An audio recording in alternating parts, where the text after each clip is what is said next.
Assalamualaikum Ustadz. Bagaimana ganjaran yang kita dapatkan apabila kita berhasil mengajak teman kita untuk bertaubat? Yang pertama, wallahi la an yahdiyallahu bika rajulan wahidun khairun laka min humurin na'am. Apabila seseorang mendapatkan hidayah karena usaha kita, karena kerjanya kita, hidayah itu ada di tangan Allah.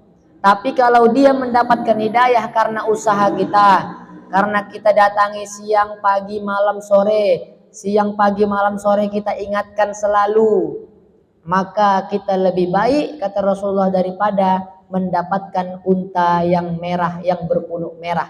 Unta berpunuk merah itu salah satu unta termahal di negeri Arab. Mandalla ala khairin falahu mislu ajrin fa'ilihi. Apabila dia sudah bertaubat, maka pahalanya terus mengalir kepada kita. Dia bertaubat, dulunya dia judi, dulunya dia khamar, terus dia bertaubat. Dia bertaubat, dia jadi orang baik, dia sholat, puasa, zakat, haji, seluruh pahalanya itu mengalir kepada kita tanpa mengurangi pahalanya. Dan apabila anaknya masuk pesantren, jadi hafiz Quran, jadi penghafal Quran, jadi orang alim, maka semua pahalanya itu juga mengalir kepada kita tanpa mengurangi pahalanya, karena kita yang mengajak dia untuk bertaubat.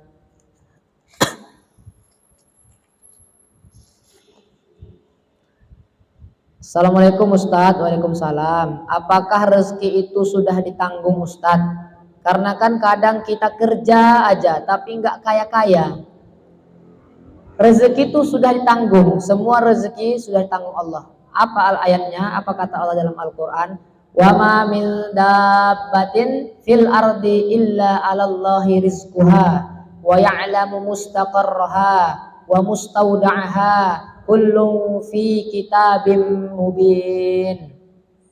Jadi tidak ada makhluk di negeri, di bumi, di dunia ini kecuali semuanya telah Allah tanggung rezekinya. Tidak ada makhluk yang melata, yang bergerak, yang diciptakan Allah kecuali Allah sudah tanggung rezekinya. Kalaulah rezeki itu karena keringat, sudah pasti tukang bangunan yang lebih kaya. Tapi enggak, kenyataannya orang kantoran lebih kaya. Jadi kalaupun kita kerja siang malam, patah kaki kita, keringat kita keluar darah, capek, kalau Allah katakan rezeki kita segitu, ya segitu, enggak akan bisa ditambah lagi, karena itu sudah ketetapan dari Allah Subhanahu wa ta'ala. Maka berdoa, abwaab rezeki, ya Allah bukakan pintu rezekiku.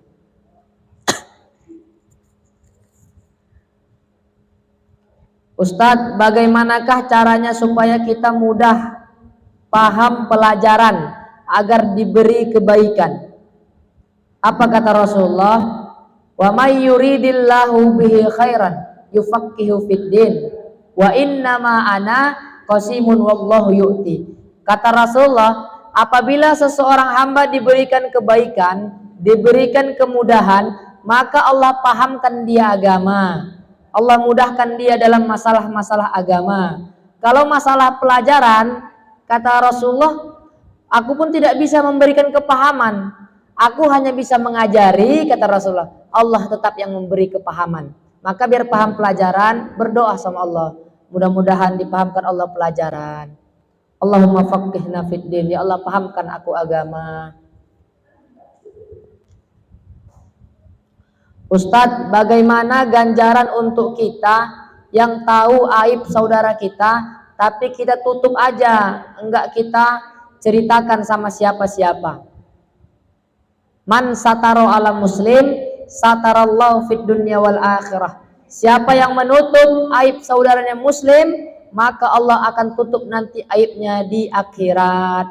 Maka semakin banyak kita tutup aib sama muslim, maka akan semakin banyak juga Allah tutupin aib kita.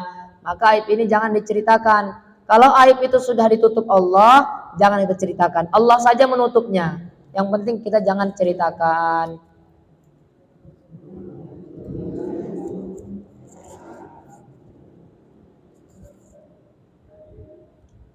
Ustadz, apakah ilmu yang tidak disampaikan itu berdosa, Ustadz? Kita belajar ilmu. Kalau disampaikan, apa katanya? Balighu anni walau ayah, sampaikanlah dariku walau satu ayat. Jadi apapun yang kita ketahui, sampaikan.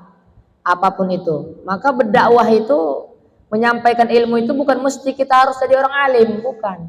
Bukan mesti kita harus jadi ulama dulu, bukan. Yang penting apa yang kita ketahui, sampaikan. Itulah. Maka sampaikan aja. Kalau kita tahu, nggak kita sampaikan, ya berdosa lah kita. Apalagi nggak mengamalkan.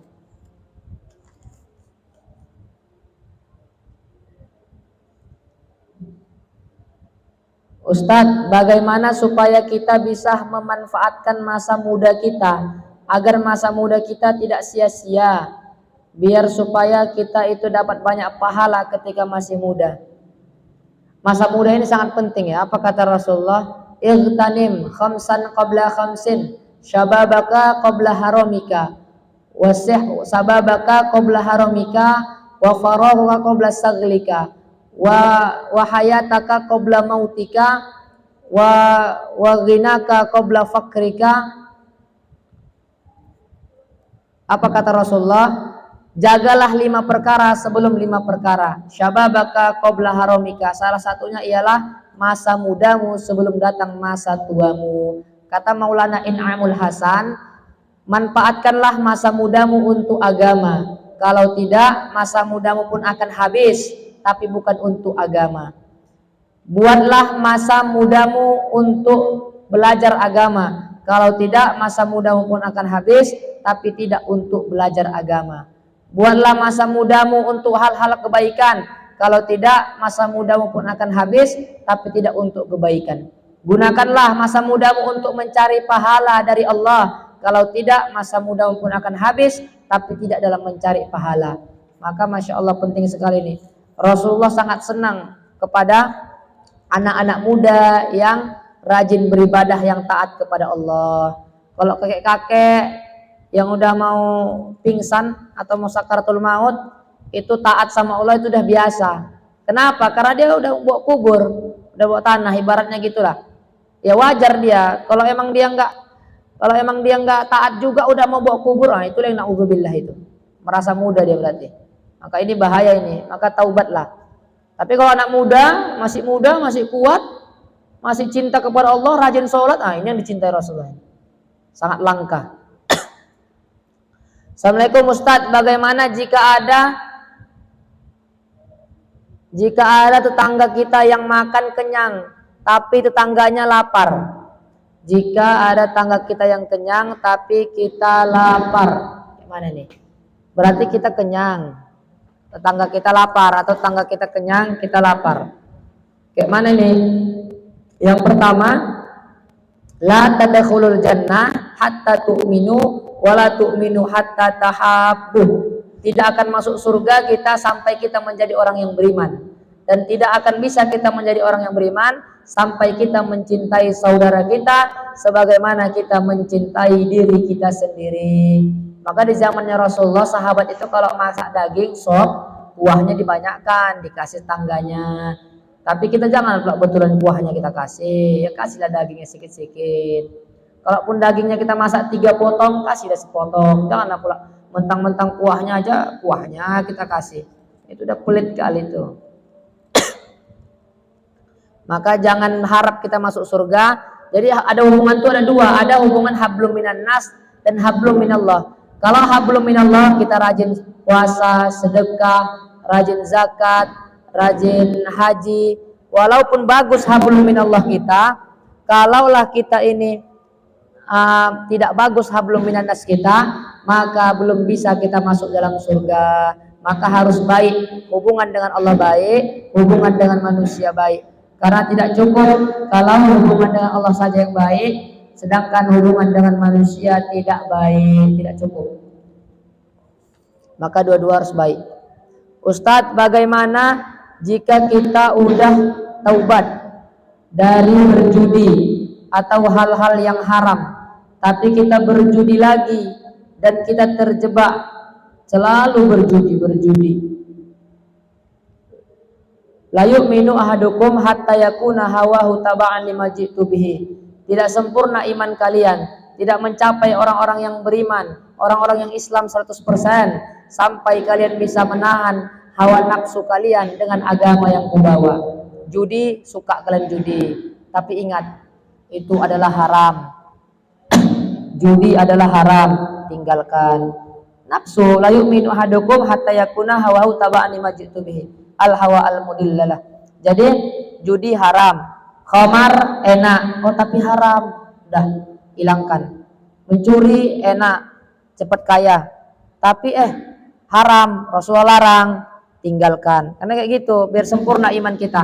Kalau masih kita berjudi nggak sempurna iman kita. Nah itu layul dakhul mu'min min hujrin marotain.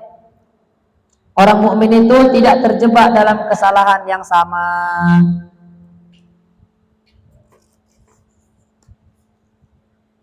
Apakah dakwah itu wajib, Ustaz? Wajib. Semua nabi berdakwah. Kuntum khaira ummatin ukhrijat linnas ta'muruna bil ma'ruf wa tanhauna 'anil munkar wa tu'minuna billah. Sebaik-baik umat kita ini, maka wajib untuk berdakwah. Ud'u ila sabili rabbika bil hikmah. Ajaklah manusia kepada jalan Allah dengan hikmah, dengan kebaikan. Wa man ahsanu qawlan mimman da'a ila Allah.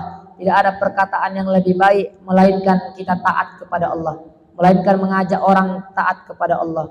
Qul hadhihi sabili ad'u ila Allah. Katakanlah kepada mereka, inilah jalanku, mengajak manusia kepada Allah. Maka dakwah itu wajib. Lagadawatun fi sabilillahi aw rawhatun khairun minad dunya fiha. Sepagi sepetang berada di jalan Allah untuk mendakwahkan agama lebih baik daripada dunia beserta isinya. Ustadz, apakah kita mati membaca kalimat la ilaha illallah kita masuk surga? Iya. Man mata wa huwa ya'lamu annahu la ilaha illallah dakhalal jannah.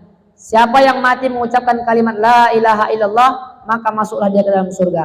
Man syahida, dalam riwayat lain, man syahida an la ilaha illallah yusaddiqu qalbuhu lisanahu dakhala min ayyi abwabil jannati sya'. Siapa yang mati dia mengucapkan kalimat la ilaha illallah, lisannya, hatinya meyakini, lisannya mengiyakan lisannya, maka dia masuk surga dari pintu mana saja yang dia sukai. Tapi untuk mengucapkan kalimat la ilaha illallah ini berat ketika sakaratul maut. Ketika kita mau mati, sakaratul maut, napas sudah di tenggorokan, sudah di ujung ubun-ubun. Kalau kita nggak terbiasa waktu hidup di dunia mengucapkan kalimat la ilaha illallah, nggak terbiasa berbuat baik, jangan harap mood bisa. Nggak mungkin kita hidupnya karaokean, judi, karaokean, judi, khamar. Nggak mungkin kita ini mati tiba-tiba bisa ucapkan kalimat la ilaha illallah, nggak mungkin, berat lah. Maka kebiasaan kita. Tapi kalau mungkin kita kok khamar, yang kita ucapkan apa? Mabuk gitu, khamar, maka harus dibiasakan. Karena sakitnya sakaratul maut itu lebih sakit daripada kambing yang dikulitin hidup-hidup. Ustadz, apa cara-cara orang beriman itu? Ustadz, kayak mana tanda-tanda orang beriman, ciri-cirinya? Dalam Al-Quran kayak mana? Innamal, Ustadz, apa ciri-ciri orang yang beriman itu, Ustadz? Dalam Al-Quran kayak mana? Innamal mu'minuna alladzina idza dzukirallahu wajilat qulubuhum wa idza tuliyat 'alaihim ayatuhu zadatuhum imanan wa 'ala rabbihim yatawakkalun. Ciri-ciri orang yang beriman itu ialah dia itu ketika mendengarkan ayat Allah naik imannya, bertambah keimanannya, bergetar hatinya. Oh, inilah ayat Allah. Mendengarkan azan bergetar hatinya. Kalau sudah azan Allahu Akbar, rasanya nggak enak kalau nggak naik ke masjid, kalau nggak sholat rasanya nggak enak. Kenapa? Karena ada keimanan dalam hatinya. Tapi kalau misalnya dia nggak beriman, ada azan nggak ngaruh, ada dengar ngaji-ngaji nggak ngaruh, B aja. Ada dengar semuanya yang berhubungan dengan Allah biasa aja. Tapi kalau orang beriman langsung bergetar hatinya.